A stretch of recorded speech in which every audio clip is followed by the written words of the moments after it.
टूट गई Elon Musk और ट्रंप की दोस्ती।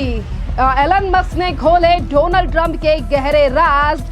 दुनिया भर में मध्यस्थता का दावा करने वाले डोनाल्ड ट्रंप की अब बढ़ चुकी हैं मुश्किलें, क्योंकि वो फंस चुके हैं एक बड़ी जंग में। जी हाँ, दरअसल आपके लिए बता दें कि एलन मस्क और डोनाल्ड ट्रंप की दोस्ती का अब एंड हो चुका है। दोनों ही अब एक दूसरे के ऊपर तेज तर्रार जुबानी हमला कर रहे हैं। पर इसी बीच जहां एक तरफ डोनाल्ड ट्रंप ने दे दी है एलन मस्क के धमकी, तो एलन मस्क ने भी खोल दिए हैं डोनाल्ड ट्रंप के कई पुराने राज। और इसी के साथ एलन मस्क ने डोनाल्ड ट्रंप के खिलाफ महाभियोग का भी कर दिया है समर्थन और कहा है कि जेडी वांस को बनाया जाए अमेरिका का राष्ट्रपति, क्योंकि अब अमेरिका को जरूरत है बेहतर विकल्प की। जी हाँ, दरअसल आपके लिए बता दें कि डोनाल्ड ट्रंप जो अभी तक दुनिया के हर कोने में मध्यस्थता का दावा कर रहे थे, और ऐसा लग रहा है कि अब अपना ही यानी कि सीज फायर नहीं हो पा रहा है डोनाल्ड ट्रंप का। जिस तरीके से डोनाल्ड ट्रंप के खिलाफ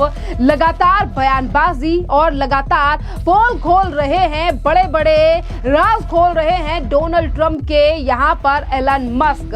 आपके लिए बता दें कि एलन मस्क और डोनाल्ड ट्रंप के बीच में एक बड़ा अब युद्ध शुरू हो चुका है, क्योंकि एलन मस्क पुराने कई मुद्दों को लेकर एक तरफ तो उन्होंने डोनाल्ड ट्रंप को राष्ट्रपति पद से हटाने की बात कह दी है। उन्होंने कहा है कि अमेरिका के लिए बेहतर विकल्प की जरूरत है। टेस्ला और एयरस्पेस के मालिक यानी कि सीईओ एलन मस्क और अमेरिका के पूर्व राष्ट्रपति डोनाल्ड ट्रंप के बीच गुरुवार को एक तीखी बहस हुई, और उन्होंने कहा कभी ट्रंप के करीबी माने जाने वाले मस्क ने इस बार ट्रंप पर महाभियोग लाने की मांग कर दी है।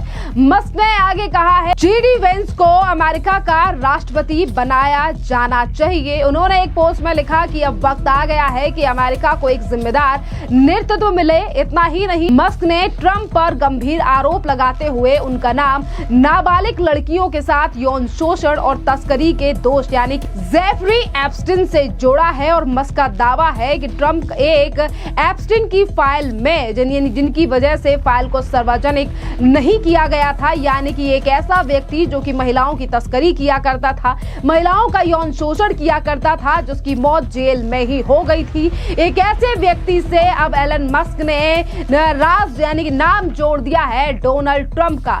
और आपके लिए बता दें कि जब से एलन मस्क ने ये तमाम टिप्पणियां, ये खुलासे डोनाल्ड ट्रंप को लेकर किए हैं, अब ऐसा लग रहा है कि कई देश और सोशल मीडिया पर अब लोग लगातार इस पूरे मामले के काफी ज्यादा मजे भी ले रहे हैं। क्योंकि आपके लिए बता दें कि डोनाल्ड ट्रंप और यहाँ पर एलन मस्क की दोस्ती की बात करें तो एक बड़ी दोस्ती, एक गहरी दोस्ती, और इस गहरी दोस्ती के टूटने के बाद अब एलन मस्क गहरे गहरे राज ही खोल रहे हैं डोनाल्ड ट्रंप के। और वहीं दूसरी तरफ एक तरफ तो एलन मस्क लगातार वादे यानी कि सरकार को लेकर ये कह रहे हैं कि अगर मैं ना होता तो शायद डोनाल्ड ट्रंप की सरकार ना बन पाती। अब डोनाल्ड ट्रंप की जगह पर जेडी वांस को राष्ट्रपति बना देना चाहिए। और इसी के साथ कई बड़े खुलासे यानी कि कई ये ऐसे मामले निकाल कर लेकर आए हैं एलन मस्क। तो वहीं दूसरी तरफ ट्रंप ने भी कल मीडिया से बात करते हुए एलन मस्क को जवाब दिया और कहा कि मस्क पूरी तरीके से यानी कि एलन मस्क पूरी तरीके से पागल हो चुके हैं।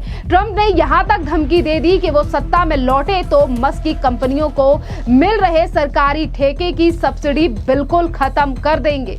और मस्क का पोस्ट जिसमें जेडी वेंस को राष्ट्रपति बनाने की मांग की, सोशल मीडिया पर अब ये तेजी से वायरल हो रहा है। और इस बहस में अमेरिकी राजनीति में एक नई हलचल पैदा हो चुकी है।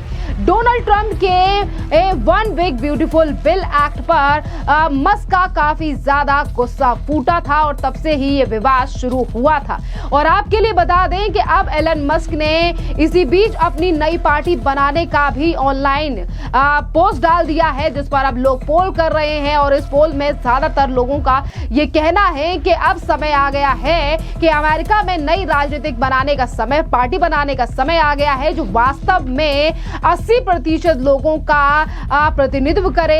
अमेरिका में एक अच्छी सरकार थे जिस पर एक ओपिनियन पोल भी डाला गया है, ऑनलाइन पोल कर रहे हैं। अब एलन मस्क की आखिरकार कितनी जनता उनके फेवर में है अगर वो नई पार्टी बनाते हैं तो।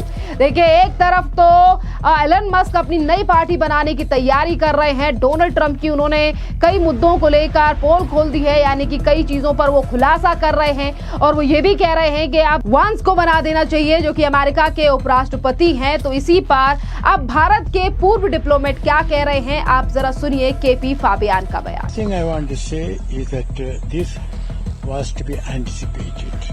These two men are 101% opportunists. It was not a real ideological or personal friendship. It was opportunism.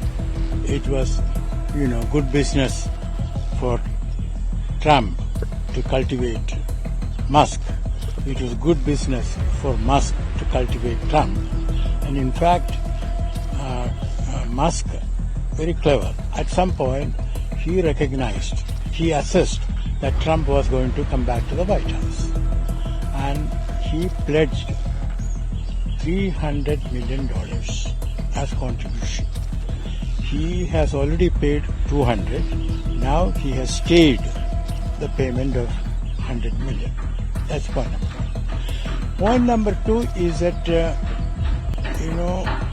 you remember that image of Musk with a chainsaw, flaunting it? Now that is a man's style. He doesn't want to sit down like we do and talk. He wants to use a chainsaw. He used it, and that upset some of Trump's aides, including his chief of staff. You see, she was quite upset, and maybe others too.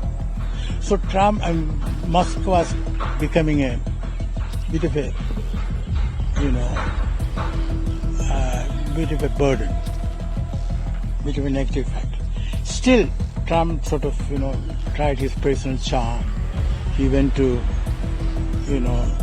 he asked him to bring his Tesla to the White House. You remember that.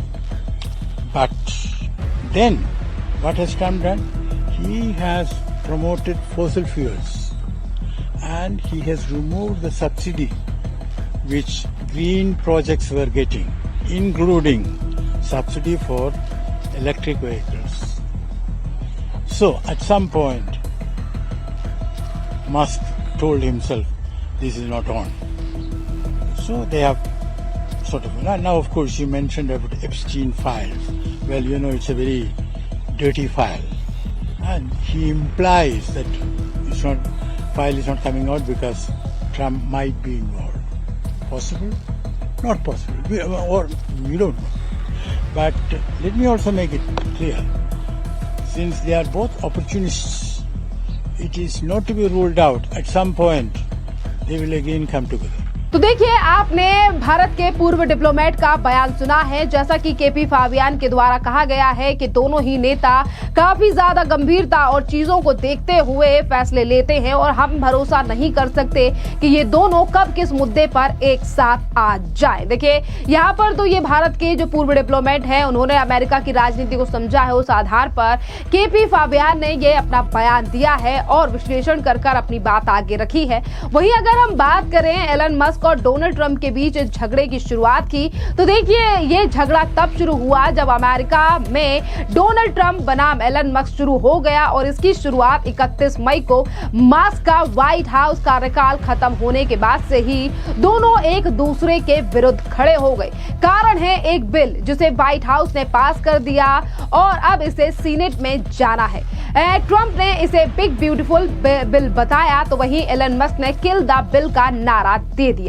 सीधे शब्दों में समझे तो इस bill के पास होने के बाद सरकार एक साल में जितना कमाती है उससे इस 600 बिलियन अतिरिक्त खर्च करेगी। रक्षा क्षेत्र में खर्च बढ़ाने और घुसपैठियों को निकाल कर बाहर करने के लिए खर्च बढ़ाए जा रहे हैं। सरकार ने कर्जे लेने पर बंदिशें हटा दी हैं और इसे $4 ट्रिलियन कर दिया है। और एलन मस्क की नाराजगी का कारण यह है कि इलेक्ट्रिक वाहनों पर मिलने वाले वाला टैक्स क्रेडिट भी खत्म हो जाएगा, यानी कि ईवीएस खरीदना लोगों को महंगा पड़ेगा। इससे टेस्ला की कमाई पर असर पड़ेगा और मस्क ने अब तक के फैसलों को देखकर लगता है कि वे किसी चीज को दिल पर ले लेते हैं तो फिर उसे पूरा करते हैं, या फिर वो हद पार कर देते हैं किसी चीज को पूरा करने के लिए। और ट्रंप को जीतना था तो यहाँ पर भी, यानी कि देखिए यहाँ पर भी हम आपके लिए बता दें कि जब अमेरिका में इलेक्शन हुए तो यहाँ पर भी एलन मस्क ने ट्रंप को जिताने के लिए 250 मिलियन फूंक दिए थे और इसीलिए आज वो ये कह रहे हैं कि अगर मैं ना होता तो शायद डोनाल्ड ट्रंप चुनाव ना जीत पाते। अब देखना अहम रहेगा कि अगले वर्ष अमेरिका में स्थानीय और मिड टर्म चुनाव होने हैं। मस्क कह चुके हैं कि जो भी इस बिल का समर्थन करेगा उसके खिलाफ वो फंडिंग करेंगे। देखिए अब क्या होगा, क्योंकि अभी से ही एलन मस्क ने डोनाल्ड ट्रंप को लेकर कई बड़े खुलासे कर दिए हैं और अब एलन मस्क के इन खुलासों को लेकर डोनाल्ड ट्रंप भी काफी ज्यादा आग बबूला है और उन्होंने भी सीधी चेतावनी एलन मस्क के लिए दे दी है। आगे चलकर क्या होता है अमेरिका की राजनीति पर, इस पर हम आगे चल के ही बात करेंगे, क्योंकि अभी कहना कुछ, यानी कि अभी हम कुछ नहीं कह सकते हैं, क्योंकि दोनों ही एक ऐसे नेता हैं, हमें नहीं पता कि ये किस मुद्दे पर जाकर एक हो जाएं या फिर ये लड़ाई इनकी कब तक चलने वाली है।